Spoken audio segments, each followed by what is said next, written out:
Hello दोस्तों, welcome to परीक्षा वाला। आई होप आप ठीक होंगे। तो आज हम CUET PG 2025 के मैथ के प्रीवियस ईयर क्वेश्चन करने वाले हैं, जो जर्नल पेपर होता है हमारा DLLB में एडमिशन या BHU एडमिशन लेने के लिए। तो उसमें लगभग आपके 12 से 13 क्वेश्चन आए थे। तो उन 12 से 13 क्वेश्चन को आज मैं आपको कराने की कोशिश करूँगा और उनको अच्छी तरह से समझाने की कोशिश करूँगा आपको। तो इस वीडियो को एंड तक देखें और पूरे 13 क्वेश्चन कैसे होंगे जल्दी जल्दी उनकी ट्रिक्स वगैरह उनको मैं आपको बताता रहूँगा कैसे करना है। और फर्दर मैथ में जो भी क्वारी होगी उसको मैं आपको, जो भी मैथ के सवाल होंगे इम्पोर्टेंट, वो मैं आपको अपने टेलीग्राम चैनल पे देता रहूँगा। आप वहाँ पे लगा सकते हैं मैथ को। चलो हम आगे शुरू करते हैं।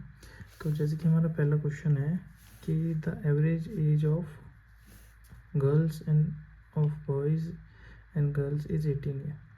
तो जो बॉयज़ एंड गर्ल्स का एवरेज एज दे रखा है वो 18 दे रखा है।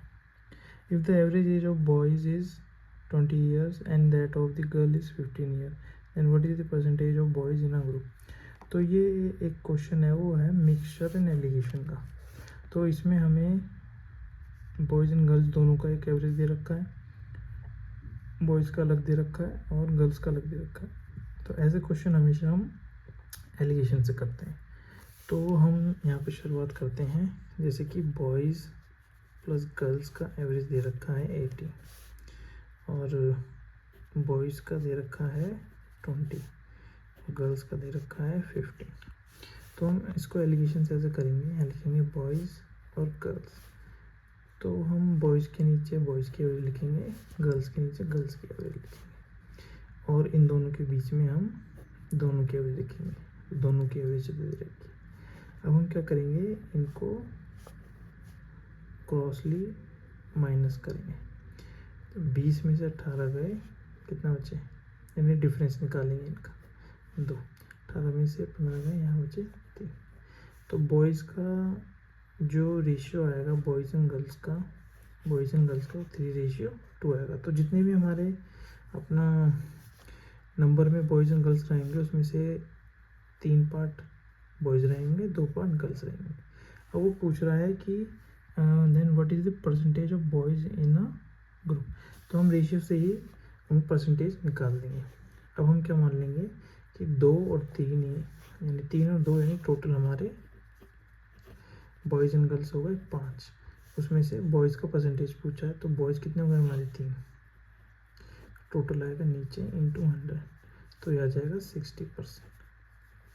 100 लगा के हम 60% निकालते हैं ना, जैसे हम अपना स्कूल में 100 से इंटू करके परसेंटेज निकालते हैं, ऐसे ही हमने परसेंटेज निकाल दिया। तो बॉयज़ का हमें पूछा गया है कितना परसेंटेज है, तो हमें 60%।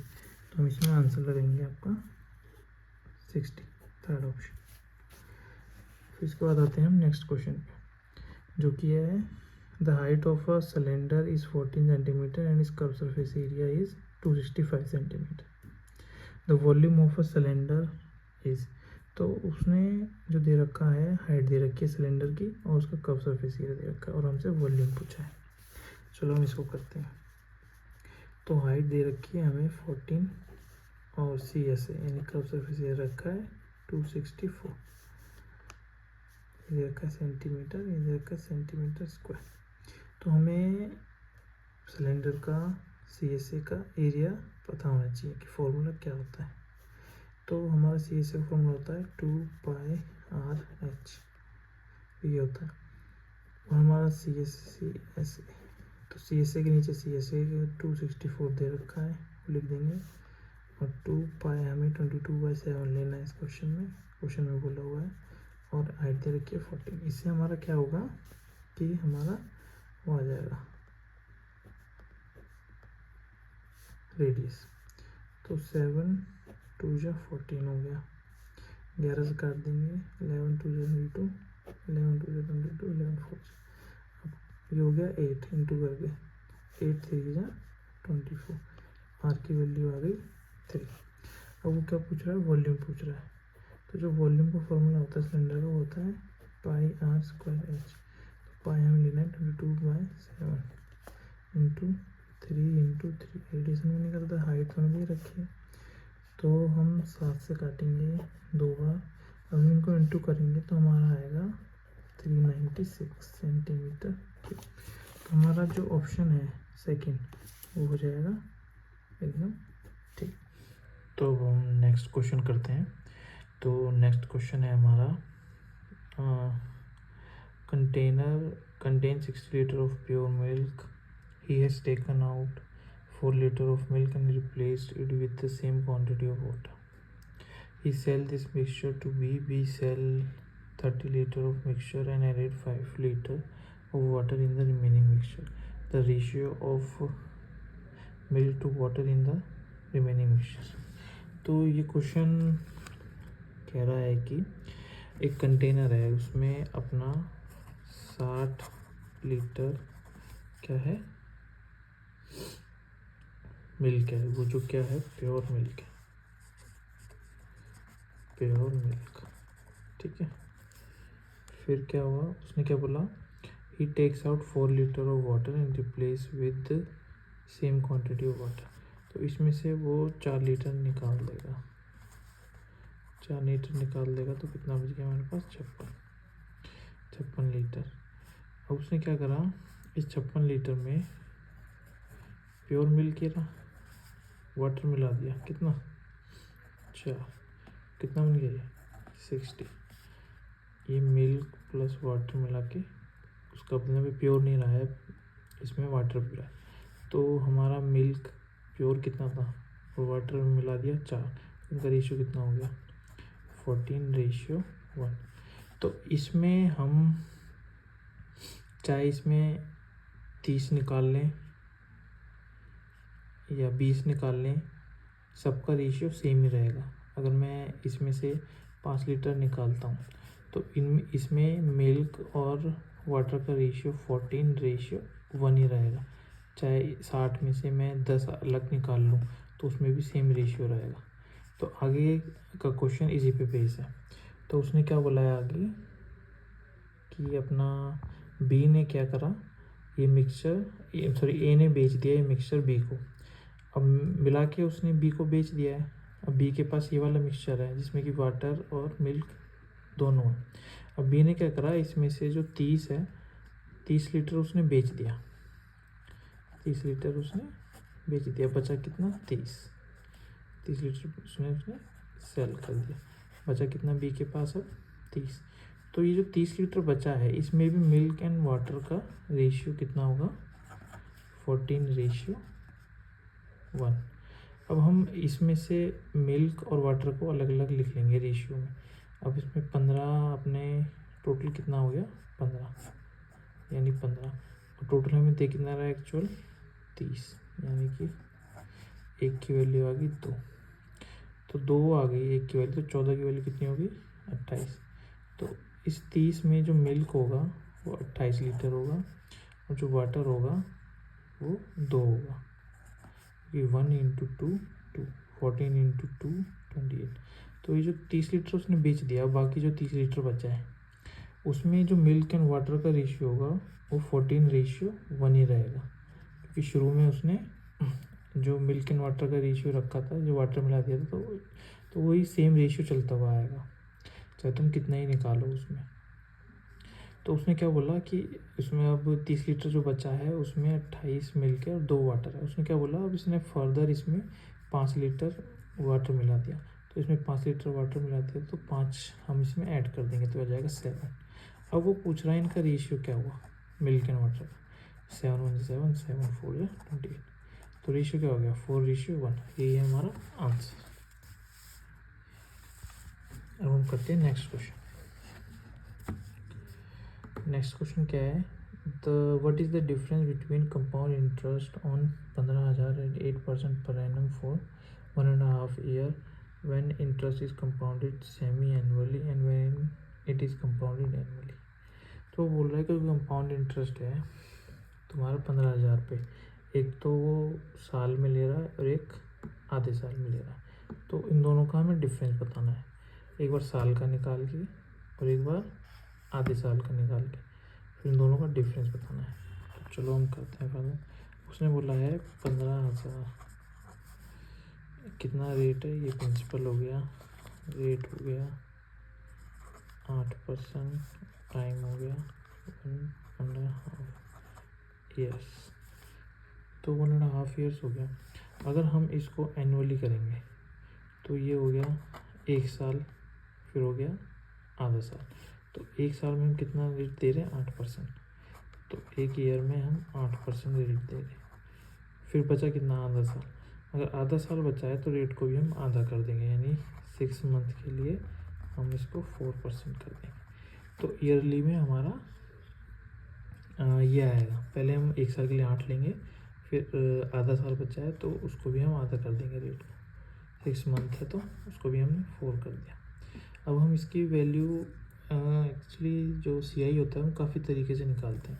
इसको मैं करता हूँ अपना आपका जो फॉर्मूला होता है सक्सेसिव का, x + y + x × y = ये सक्सेसिव का फॉर्मूला होता है। इसमें से x मैंने इसको मान लिया, y मैंने इसको मान लिया, तो x की जगह x रख दूंगा, y की जगह y रख दूंगा, प्लस 8 × 4 = 12, 8 × 4 = 32, तो 0.32। तो 1 साल में हमारा जो ब्याज बनेगा कंपाउंड इंटरेस्ट का इतना बनेगा, ठीक है, 15,000 का। अब वो क्या बोल रहा है, तो उसने बोला half yearly compounded, half yearly. ये तो ईयरली कंपाउंड हो रहा था तो हमारा इतना निकला है। अब बोल रहा है हाफ ईयरली कंपाउंड हो रहा है। तो हाफ ईयरली में देखो ये हो गया 1 साल, फिर आधा साल, तो हाफ ईयरली कंपाउंड हो रहा है। तो इसको एक को भी हम 2 पार्ट में तोड़ देंगे, 6 मंथ 6 मंथ, ये तो ऑलरेडी है ही 6 मंथ, तो ये 3 पार्ट में हो गया। हाफ ईयरली मतलब 3 पार्ट में हो गया। तो हमारा जो रेट है वो 8 था, तो अब क्या हो जाएगा यहाँ पे, हाफ ईयरली में कितना था, 6 मंथ के लिए 4, तो 4 यहाँ पे, 4 यहाँ पे, 4 यहाँ पे। अब इस पे हम सक्सेसिव लगा देंगे। पहले क्या करेंगे, पहले हम इन दोनों पे सक्सेसिव लगाएंगे, 4 + 4 = 4, सॉरी प्लस 4 × 4 100, 4 और 4 हो गया 8, और 4 × 16, तो ये आ जाएगा 8.16। अब ये आ गया इन दोनों के उससे 8.16। अब हो गया, अब हमारे बचा ये 4। अब हम इन दोनों पे सक्सेसिव लगा देंगे, यहाँ पे लगा देंगे 8.16 + 4 + 8.16 × 4/100, अच्छा 12.16। यहाँ पे मैं इंटू कर दूँगा, 4 × 6 = 24, 2 कैरी 4 × 4 5 6, 4 × 8 = 32। अब पॉइंट जो है 2 के बाद था, अब 4 के बाद होगा, क्योंकि नीचे के 2 जीरो भी आ जाएंगे, तो इसको हम प्लस कर देंगे 3264, तो ये आ जाएगा 12.648। ये हो गया हाफ ईयरली में हमारा ये कंपाउंड इंटरेस्ट होगा। अभी इनका डिफरेंस ही पूछा है इन्होंने, तो ईयरली का कितना आया था 12.32, और हाफ ईयरली का कितना आया है 12.48। हाफ ईयरली में थोड़ा सा ज़्यादा मिला है उसे इंटरेस्ट, ऑब्वियसली ज़्यादा मिलेंगे, तो इसको हम कर देंगे माइनस, डिफरेंस पूछा है ना तो उसको हमने कर दिया माइनस। यहाँ तो 0 आएगा ही, ये 6 हो गया और ये हो गया 1। तो हम क्या करेंगे, 15,000 का इतना परसेंट निकाल देंगे, तो 0.1664 अपॉन में 100% हटाया और हमने ये 100 यहाँ लगा दिया। हम क्या करेंगे, 2 जीरो से 2 जीरो काट देंगे। अब हम क्या करेंगे, 15 को इससे इंटू करेंगे, तो 15 चौके कितना हो गया 60, 15 × 90, 6 9 कैरी, 15 × 90, 9 कैरी, 15 × 15 24, 4 के बाद पॉइंट, 4 के बाद लगा देंगे, 1 0 हो गया, 0 चौके। तो हमारा अप्रोक्सीमेटली क्वेश्चन क्या है, आंसर क्या गया 24.96।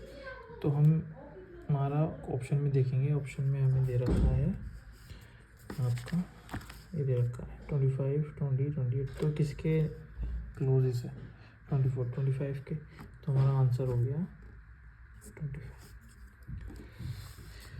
अब देखो क्वेश्चन में हमने क्या करा, पहले जो ईयरली है, ईयरली का हमने कंपाउंड इंटरेस्ट निकाल लिया कि हमें इतना मिलेगा, इतना परसेंट मिलेगा कंपाउंड इंटरेस्ट 15,000 में। फिर हमने क्या किया, हाफ ईयरली का इतना निकाल लिया कि हमें हाफ ईयरली में इतना कंपाउंड इंटरेस्ट मिलेगा। तो उन क्वेश्चन में पूछा गया था इन दोनों का डिफरेंस, तो इन दोनों का डिफरेंस आ गया ये, तो यही हमारा आंसर होगा। 15,000 का हम इतना परसेंट निकाल देंगे तो ये हमारा आंसर होगा, तो हमारा आ गया अप्रोक्सीमेटली 25 रुपये। अब हम करते हैं नेक्स्ट क्वेश्चन। बाकी इसके और भी तरीके होते हैं करने के, बाकी आगे फर्दर मैं वीडियो लाऊंगा तो कंपाउंड इंटरेस्ट को और भी तरीके से मैं आपको बताऊंगा करने के, क्योंकि जैसा क्वेश्चन होता है कंपाउंड इंटरेस्ट में वैसा ही अप्रोच लगाया जाता है। ये आ गया हमारा टाइम एंड वर्क का क्वेश्चन। वो बोल रहा है A complete 7/10 of the work in 15 days and then he complete the remaining work with the help of B in 5 days। In how many days can A and B together complete the entire work. तो क्या बोल रहा है, ए ने 7/10 जो work है वो complete करा है 15 दिन में। अगर वो 7/10 वर्क कंप्लीट करता है 15 दिन में, तो पूरा जो अपना काम है वो कितने दिन में करेगा, यानी पूरा एक काम कितने दिन में करेगा। क्या करेंगे हम, इसको 10 को यहाँ इंटू करेंगे, 7 को इसके नीचे ले आएंगे, 10 को इसे इंटू करूँगा तो 15 से 150 आएगा, 7 को इसके नीचे ले आऊँगा। तो ए एक काम को करता है 150/7 दिन, ठीक है। अब ए ने क्या काम करा था, 7/10 करा था। अब उसने बोला जो रिमेनिंग काम है with the help of B, यानी कि ए ने बी की मदद ली बचे हुए काम करने में। तो यानी कि पूरा काम मान लो 10 है, उसमें से उसने 7 कर दिया, बचा कितना 10 में से 3 बचा, पूरे 10 में से 3 काम बचा जो उसने बी की मदद से करा है। और कितने दिन का में करा है उसने, वो आपके 5 days में करा है। इसमें भी पूरा फिर ए और बी का एक दिन का काम निकाल लेंगे, एक दिन का निकालेंगे तो 10 को इससे इंटू करेंगे 50, 3 इसके नीचे, ठीक है। तो यानी ए एक काम को करने में इतना टाइम लेता है और ए भी दोनों एक काम को करने में इतना टाइम लेता है। अब हम इसको नॉर्मल जैसे सॉल्व करते हैं ऐसा करेंगे, ठीक है। अब हम क्या करेंगे, इनका एलसीएम लेंगे, कितना ऊपर ऊपर वालों का एलसीएम, तो 50 और 150 का एलसीएम क्या होगा, 150 ही होगा, ठीक है। तो ये 150 है, अगर हम इसको 150 को इससे डिवाइड करेंगे तो कितना आएगा, ये चला जाएगा ऊपर, तो 150 इंटू 7/150, तो ये आ गया 7। ऐसे इसको करेंगे तो 50 तो इसके नीचे जाएगा, तो 5 3 जा यहाँ पे आएगा, 3 से इंटू करेंगे 9।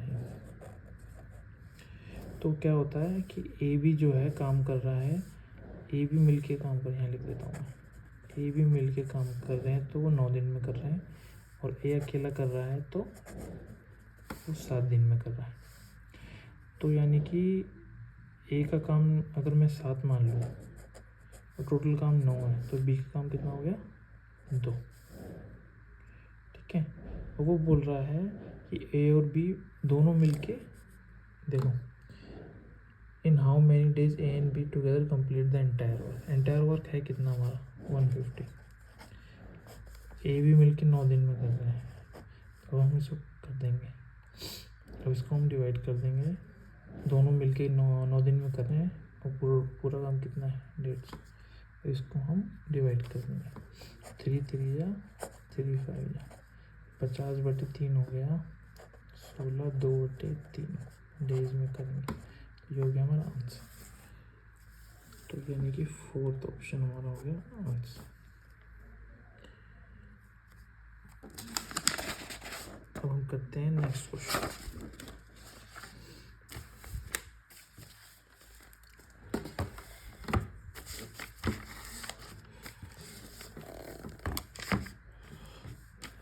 ये हो गया रेशियो का क्वेश्चन। अब उसने क्या बोला है कि 15/225/35/x। अब हमें पहले x निकालना होगा। अगर हमें इसकी वैल्यू चाहिए x + 100, जिसमें हमें x की वैल्यू चाहिए तभी यह आंसर आएगा। तो हमें x की वैल्यू निकालनी पड़ेगी। तो इसमें हम फोर्थ प्रोपोर्शन वाला अपना रूल लगाते हैं। फोर्थ प्रोपोर्शन में क्या होता है, जैसे 15/12, तो इसको मैं ऐसे भी लिख सकता हूँ, ठीक है। बीच में 2 रेशियो ऐसे हैं, और ये हो गया A, ये हो गया B, ये हो गया C, ये हो गया D। तो क्या होता है A/B, C/D। तो हम क्या करेंगे C/D में, यानी 35/x, ठीक है। अब कर देंगे क्रॉस मल्टीप्लाई, x इससे मल्टीप्लाई हो जाएगा, ये इससे मल्टीप्लाई हो जाएगा, ठीक है। तो हो जाएगा 15 × x, 35 × 225। अब इनको इंटू करने से अच्छा है, पहले मैं क्या कर लूँगा, इनको डिवाइड कर दूँगा। ये कट सकता है 5 से, ये 15 का स्क्वायर ये लगा लो, 15 बार चला गया। क्या करूँगा, यहाँ पे बच गया 1, तो 1 में x से इंटू करूँगा तो x आएगा। अगर यहाँ से मैं काट दूँ और 15 में इंटू करूँगा 35, तो क्या आएगा, 15 × 5 = 75, 7 15 3 45 और 7 यानी 525। एक्स की वैल्यू क्या होगी 525। अब मैं पुट कर दूँगा यहाँ पे, यानी कि 525 + 100 कितना हो गया 625। 625 किसका स्क्वायर होता है 25 का, तो 25 हो गया हमारा आंसर, अपना फोर्थ ऑप्शन। अब करते हैं फर्दर नेक्स्ट क्वेश्चन। वो क्या कह रहा है, what is the least number which when divided by 7, 12, 15 leaves 1 as the remainder in each case। अब ये जो क्वेश्चन होते हैं इनको ये ऑप्शन से बन जाते हैं। वो बोल रहा है मतलब इसमें हमें क्या निकालना है, इनका लीस्ट नंबर बोल रहा है, तो हमें इसमें एलसीएम निकालना है। एलसीएम एचसीएफ का क्वेश्चन है।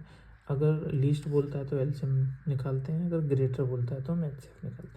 तो इसमें लीस्ट नंबर बोला है उसने कि जो 7, 12, 5 से डिवाइड हो और एक रिमाइंडर छोड़ दे। तो हम इसको ऑप्शन से करेंगे तो बहुत जल्दी हो जाएगा और ठीक हो जाएगा। अब जैसे उसने बोला है कि इन तीनों से डिवाइड करने के बाद एक रिमाइंडर बचना चाहिए, तो पहला ऑप्शन उठा लो। पहला ऑप्शन हो गया 419। अगर मैं इसको 7 से डिवाइड करता हूँ, ठीक है, 7 5 या 35, ठीक है, 69, तो 7 9 या 63, तो 3 रिमाइंडर बच रहा है इसमें, तो ये तो हो नहीं सकता। अब मैं लेता हूँ नेक्स्ट ऑप्शन जो है 421। इसको मैं डिवाइड करता हूँ 7 से, 7 6 या 40, ठीक है, कितना बच गया 1। तो ये ऑप्शन हो सकता है। अब मैं फर्दर क्या करूँगा, 12 से भी डिवाइड करूँगा, क्योंकि हमें 12 भी दे रखा है क्वेश्चन। तो 12 दिया 36, ठीक है, 12 पंजे 60, तो 1। मैं इसको डिवाइड कर रहा हूँ, रिमाइंडर 1 भी बच रहा है, तो ये हो सकता है और यही है इसका आंसर। मैं 15 से भी दिखा देता हूँ तुम्हें डिवाइड करके। 15 दूनी 30 हो जाएगा 1 2 1, 15 8 120, ठीक है 1। तो यही हमारा आंसर है। अब इसको मैं बेसिक से भी बता देता हूँ तुम्हें, बेसिक से कैसे होता है। जैसे कि वो बोल रहा है कि 7, 12 और 15, तो हम इसका एलसीएम निकाल देंगे। एलसीएम तो हम निकाले ही है। जैसे मैं 3 रखूँगा, 3 4 जा और 3 5 जा, ठीक है। फिर मैं रखूँगा, अब तो कुछ होगा ही नहीं, सब अपने अलग अलग उसमें आता है टेबल में। तो मैं इसको इंटू करूँगा 20, इसको इंटू करूँगा 21, 2 2 2 4 420। अब उसने बोला है कि एक रिमाइंडर भी छोड़े, अगर रिमाइंडर छोड़ना है एक तो उसमें एक प्लस करना होगा, तो 421।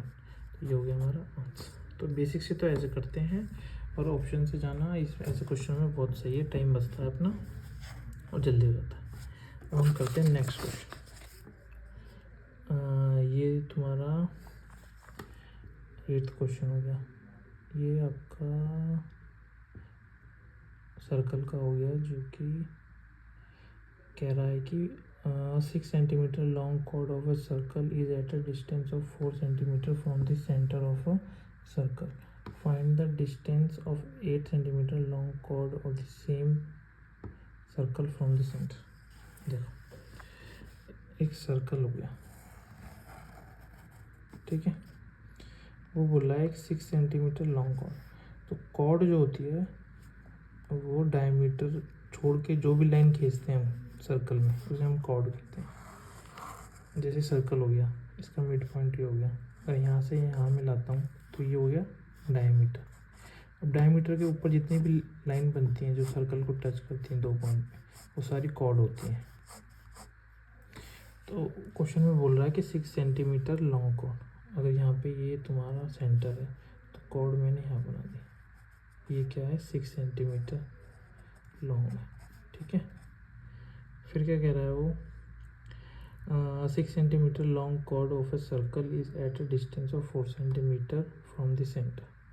तो क्या बोल रहा है 6 सेंटीमीटर लॉन्ग कॉर्ड है, वो सेंटर से 4 सेंटीमीटर दूरी पर है, यानी सेंटर ये रहा, इसके जो कॉर्ड के बीच में दूरी है वो 4 सेंटीमीटर है, ठीक है। फिर फर्दर क्या वो बोल रहा है कि हमें find the distance of 8 centimetre long chord of the same circle from the same centre, यानी कि सेम सर्कल पे सेम सेंटर से 8 सेंटीमीटर मैं ऊपर बना देता हूँ, ये 8 सेंटीमीटर है।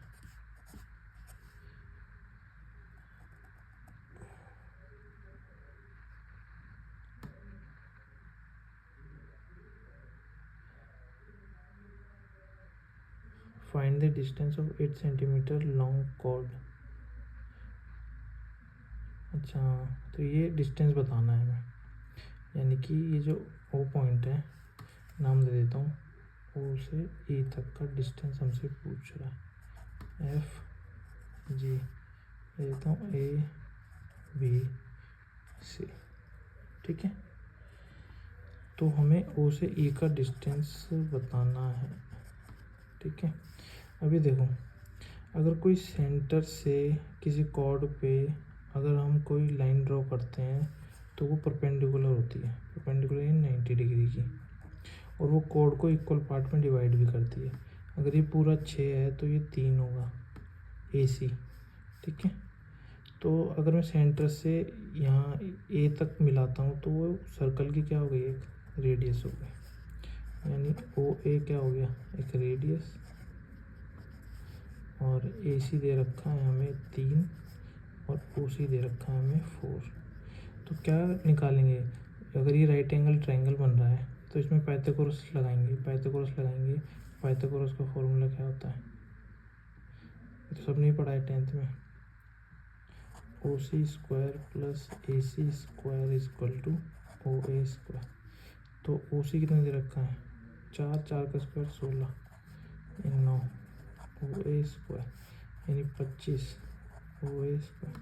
यहाँ अंडर रूट लगाएंगे दोनों तरफ तो इसका स्क्वायर हट जाएगा, इसका लगाएंगे तो 5 आएगा। ओ ए कितना आ गया 5 सेंटीमीटर। तो ओ ए रेडियस क्या हो गया 5 सेंटीमीटर। तो ओ से और एफ तक की भी ये भी रेडियस है, तो ये भी 5 सेंटीमीटर हो गया, ठीक है। और जो ऊपर कोड दे रखी है एफ से जी तक और परपेंडिकुलर जा रहा है ऐसे ही सेम, तो ये भी इक्वल इक्वल पार्ट में डिवाइड होगी, तो ये हो जाएगा 4, ये 4 हो जाएगा, ये 5 हो जाएगा। हमें ओ ई की वैल्यू चाहिए, फिर इसमें पाइथागोरस थ्योरम लगा देंगे सेम जैसे यहाँ लगाई थी।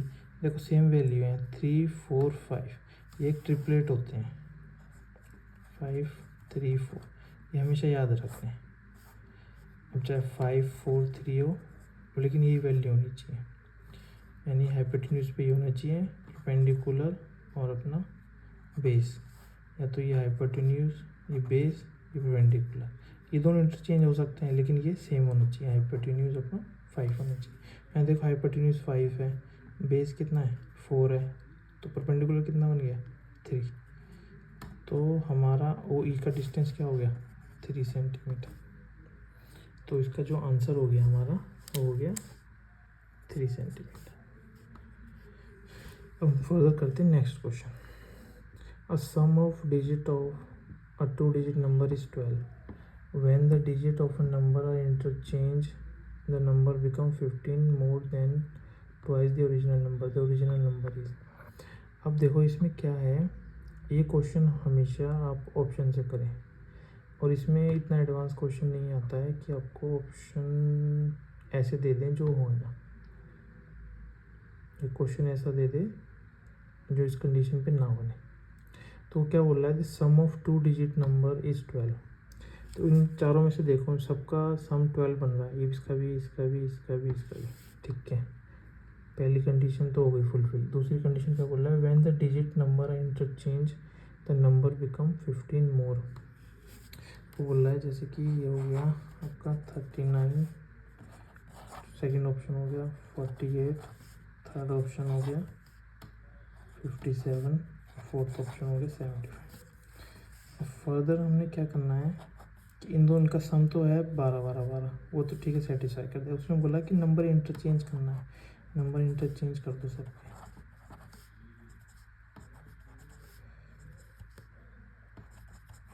फिर क्या बोला है, when the digit of a number interchange the number become 15 more than twice the original number. इस पर ओरिजिनल नंबर ये है, अगर मैं इसका ट्वाइस करता हूँ, ठीक है, और उसमें 15 प्लस करता हूँ तो आपका ये नंबर आना चाहिए। अगर मैं इसका ट्वाइस करता हूँ तो आएगा 78, अगर इसमें 15 प्लस करूँगा तो मैं क्या आएगा 93। तो ये तो सेटिस्फाई कर रहा है। अब इसी इसका देखेंगे 48 इंटू ट्वाइस प्लस 15, ये कितना हो गया, इंटू करूँगा तो है 96। ये तो इससे ही बड़ा आ रहा है ट्वाइस करने पे, तो ये तो हो ही नहीं सकता। अब मैं 57 का ट्वाइस करूँगा तो कितना आएगा 114, ये भी नहीं हो सकता। ये 15 प्लस करूँगा तो इससे ज़्यादा आएगा। यदि 75 को करूँगा तो 150 होता है। तो हमारा पहला ऑप्शन ही सेटिस्फाई कर रहा है कि उसने बोला है when the digit number are interchange the number become 15 more than twice the original number. Original number का ट्वाइस करके 15 प्लस कर देंगे तो अपना नंबर आ जाएगा। तो 39 को हम इंटरचेंज करेंगे और 39 को 2 से इंटू करके हम उसमें 15 प्लस करेंगे तो हमारा 93 आ जाएगा। ये सेटिस्फाई कर रहा है, तो फर्स्ट ऑप्शन है हमारा सही। अब आते हैं हम नेक्स्ट क्वेश्चन पे। क्या बोला है, a shopkeeper bot an item for 7825 and marked it at 30% higher than the cost price. If he sells the item for around 20% discount, then his profit percentage will be। देखो इस question को समझो कि क्या होता है, हमारा एक कॉस्ट प्राइस होता है, एक सेलिंग प्राइस होता है, एक MRP जिसे बोलते हैं मार्केट प्राइस, ठीक है। तो हम जब डिस्काउंट देते हैं हमेशा MRP पे देते हैं। MRP पे डिस्काउंट दोगे तो हमेशा सेलिंग प्राइस आता है,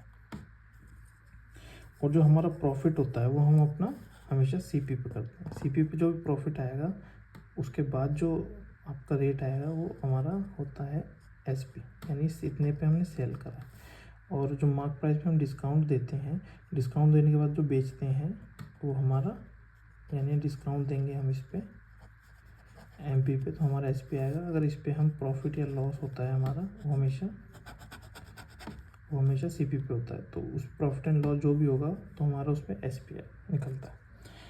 तो इसी पे बेस हमने क्या बोला है, तो इसमें क्या आया है हमें, ये परसेंटेज में दे रखा है, ठीक है, और ये भी परसेंटेज में दे रखा है, आंसर भी परसेंटेज में लाना है।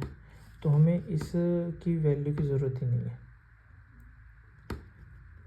जब सब चीज़ परसेंटेज में दे रखी है तो हमें परसेंटेज में काम करना है। इसका यूज़ करके हमें तो बस टाइम वेस्ट होगा जो अमाउंट दे रखा है, ठीक है। अब हम क्या मान लेंगे कि जो CP है 100 है। अब वो क्या बोल रहा है कि उसने जो मार्क प्राइस है वो 30% higher than the cost price. CPU को हमने क्या मान लिया 100, इससे 30% ज़्यादा उसने MRP का रेट सेट कर रखा है।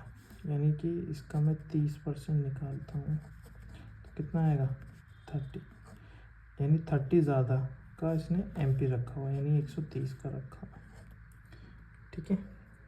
फिर फर्दर क्या बोल रहा है, अगर वो डिस्काउंट देता है कितने का 20% का, तो उसका प्रॉफिट क्या होगा। तो डिस्काउंट मैंने बोला हमेशा MP पे देते हैं, तो 20% का डिस्काउंट दूंगा मैं इसमें। 20% लगाओ,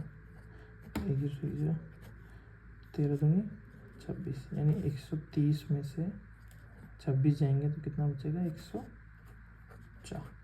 और जो प्रॉफिट एंड लॉस होता है, मैंने क्या बोला CP और SP में होता है। CP कितना है हमारा 100, ठीक है।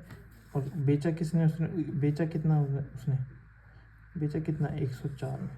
तो हमने 100 की चीज़ खरीदी 104 में बेची, तो कितने का प्रॉफिट हो गया 4%, ठीक है। 4% का यानी मतलब 4 का हो गया। अगर उसको 4 का, अगर हम उसे परसेंटेज में निकालें तो नीचे आता है हमेशा हमारा CP इंटू 100 करने पे परसेंटेज आता है। 100 से 100 कट गया तो हमारा आ गया 4%। तो हम बढ़ते हैं नेक्स्ट क्वेश्चन, ये हो गया हमारा 4। अब हम नेक्स्ट क्वेश्चन करते हैं। ये भी प्रॉफिट एंड लॉस का क्वेश्चन है, तो देखते हैं हम। बोला है A bought an article at a certain price and sold it at 10% profit. B bought the same article at a price 10% lesser than A and sold it 18 lesser than A. Sorry, तो उसमें B का जो profit हुआ है वो 20% हुआ है। At what price B bought the article. तो क्वेश्चन कह रहा है कि ए ने कोई आर्टिकल ख़रीदा है, यानी मैंने मान लिया ए ने 100 रुपये का कुछ आर्टिकल ख़रीदा है और उसने उसे 10% प्रॉफिट में बेच दिया। 10% प्रॉफिट यानी 110 का बेच दिया, ठीक है। फिर वो क्या बोल रहा है, बी ने यही आर्टिकल 10% लेस में ख़रीदा है, यानी इसने अगर 100 को ख़रीदा है, इसका 10% कम कर दूंगा तो बी ने 90 का ख़रीदा है। बी को इस ट्रांजैक्शन में कितने का गेन हुआ है 20% का। अगर इसका 20% में निकालूंगा तो यह आएगा 18।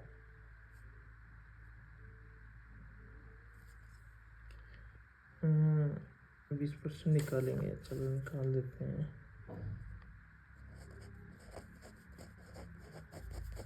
नाइन टू या 18। अब मैं 18 इसमें प्लस करूँगा 90 में, कितना आ जाएगा 108।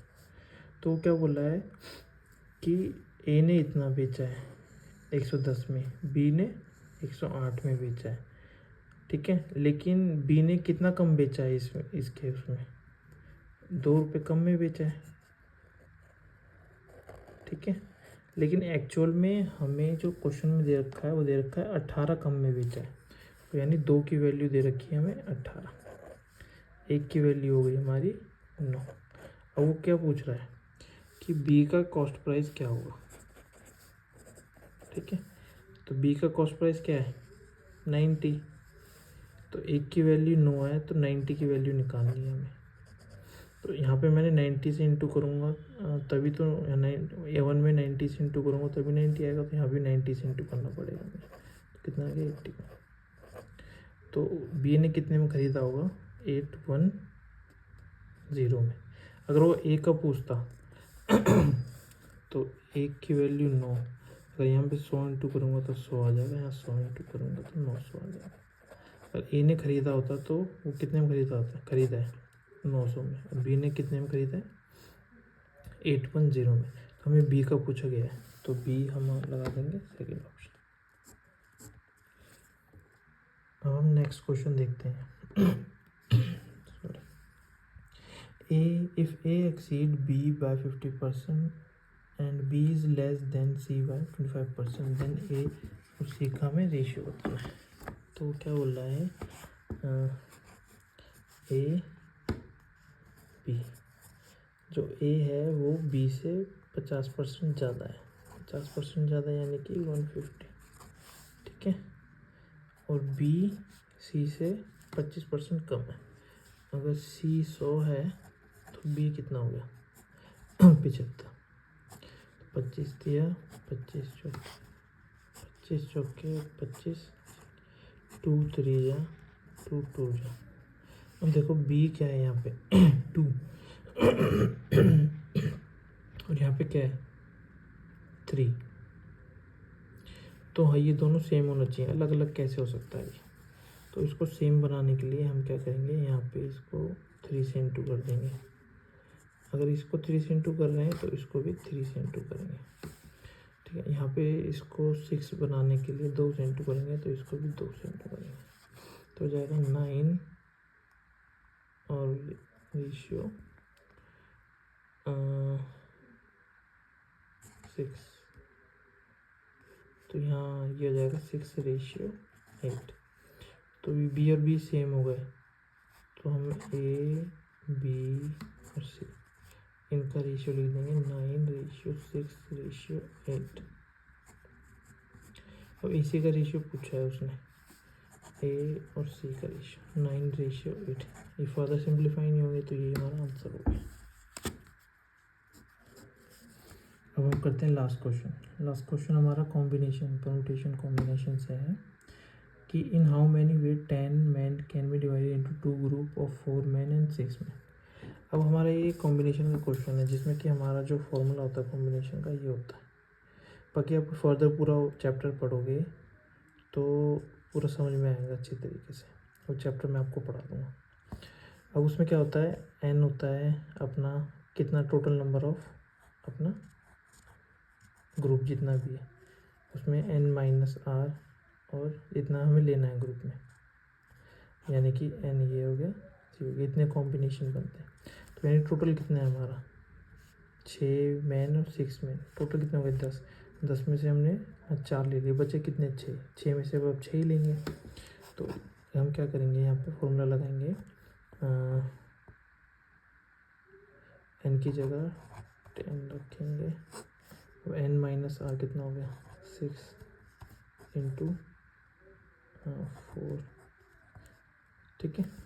इसको सॉल्व करेंगे तो फैक्टराइजेशन का मतलब पता ही तुम्हें क्या होता है, 10 into 9 into 8 into 7 into 6 into 5 into 4 into 3 into 2 into 1। इसका मतलब ये होता है फैक्टराइजेशन का मतलब।